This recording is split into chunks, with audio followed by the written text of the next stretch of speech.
అభివృద్ధికి శక్తి వంచన లేకుండా పనిచేస్తానన్నారు శ్రీ సంతాన వేణుగోపాల స్వామి ఆలయ చైర్మన్ పళ్ళా మురళి.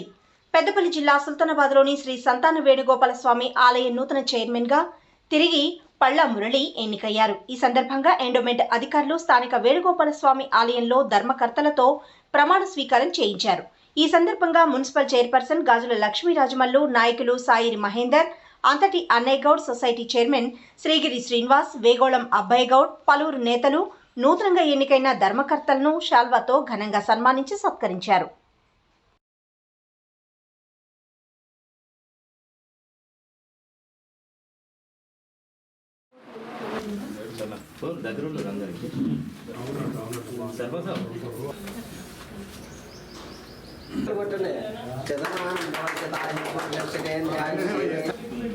అల్లుడు అల్లుడు ఒకటి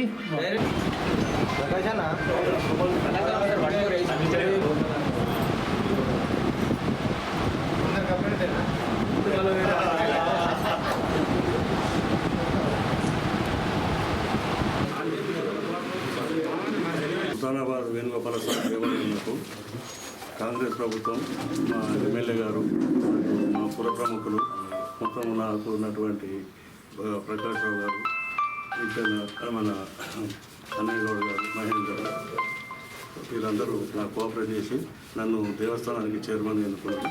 వారికి మనస్ఫూర్తిగా కృతజ్ఞతలు చెప్తున్నా. దేవాలయం అభివృద్ధికి నా సర్వశక్తుల తప్పనిసరిగా డెవలప్ చేస్తానని ప్రమాణం. శివాలయ అభివృద్ధికి నా వంతు కృషి చేస్తానన్నారు ఆలయ నూతన కమిటీ చైర్మన్ అల్లంకి సత్యనారాయణ. పెద్దపల్లి జిల్లా సుల్తానాబాద్లోని స్థానిక శివాలయ నూతన ధర్మకర్తలతో ఎండోమెంట్ అధికారులు శివాలయంలో ప్రమాణ స్వీకారోత్సవం నిర్వహించారు. అనంతరం నూతనంగా ఎన్నికైన ధర్మకర్తలను పలువురు ఘనంగా సన్మానించి సత్కరించారు.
నూతనంగా శివాలయ చైర్మన్గా ఎన్నుకున్న మన గౌరవ ఎమ్మెల్యే గారు శ్రీ చింతగుంట విజయరామ గారికి కృతజ్ఞతలు.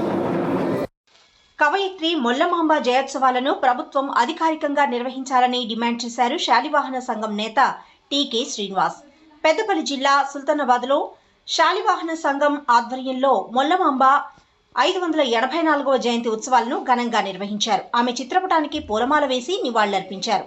16వ శతాబ్దంలో రామాయణాన్ని సంస్కృతం నుండి తెలుగులోకి అనువదించిన మొట్టమొదటి మహిళా కవయిత్రి మొల్లమాంబ శాలివాహన కమ్యూనిటీలో పుట్టడం గర్వించదగ్గ విషయమని ఆయన అన్నారు.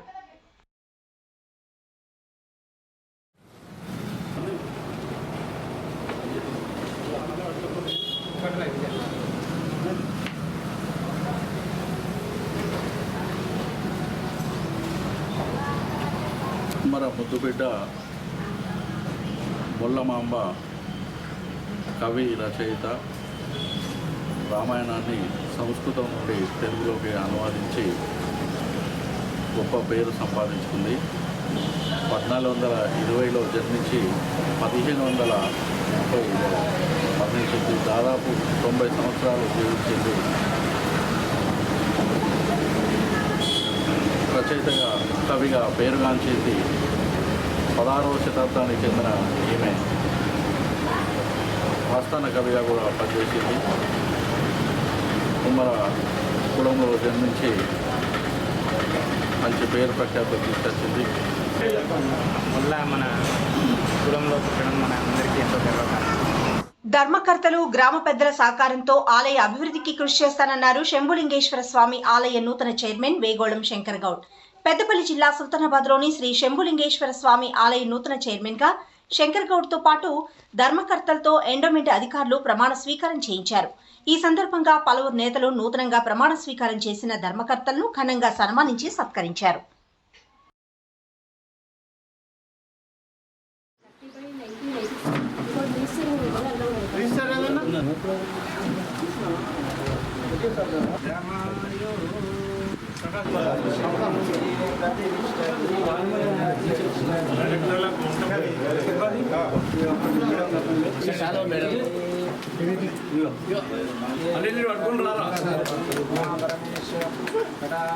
అంటే ఊరు అడ్డం రాకుంది. ఇప్పుడు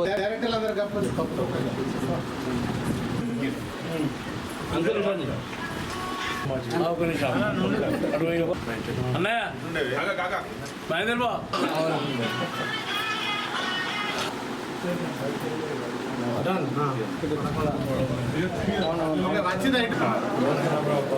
రావే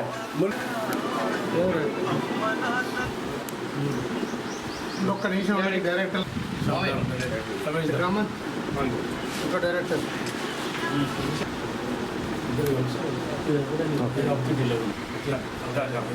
రామన్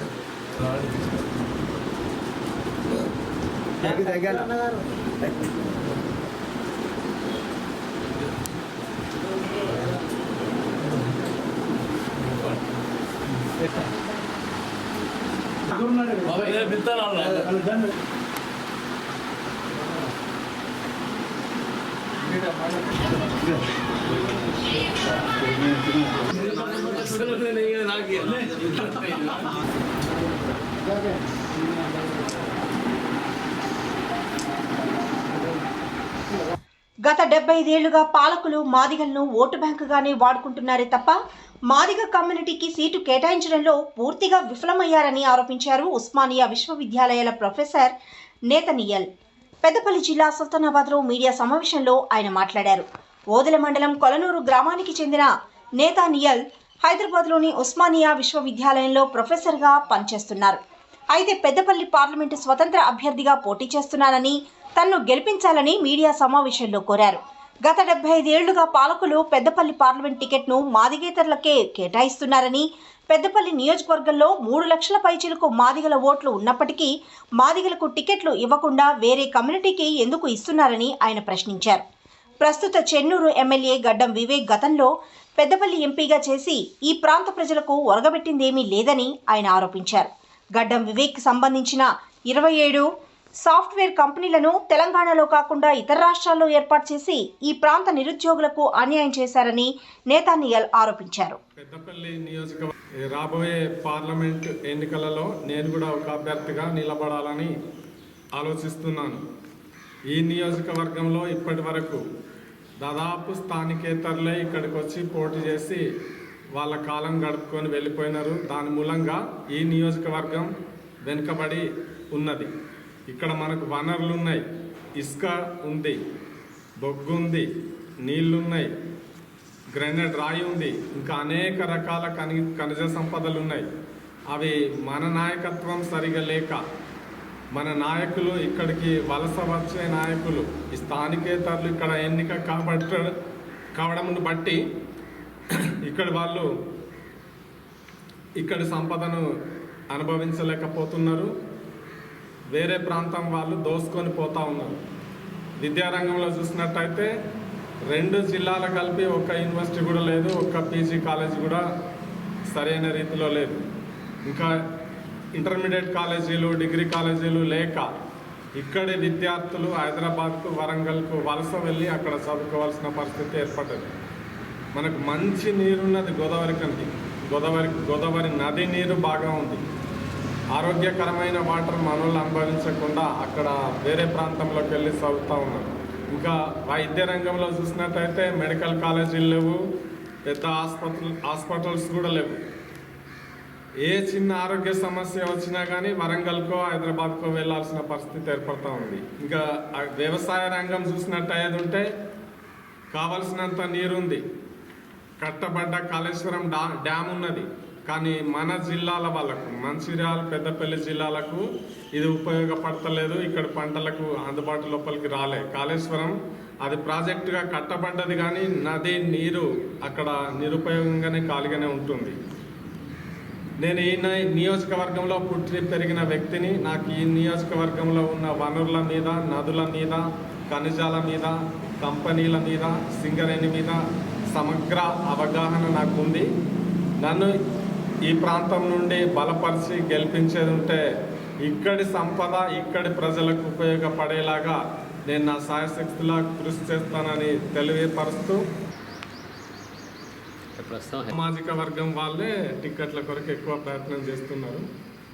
మా సామాజిక వర్గం గత 10 ఏళ్ల నుంచి అనగదొక్కబడ్డది. టిక్కెట్లు ఇవ్వలేదు, ఇచ్చిన వాళ్ళకు కూడా మార్చి కింది మీద చేసినారు.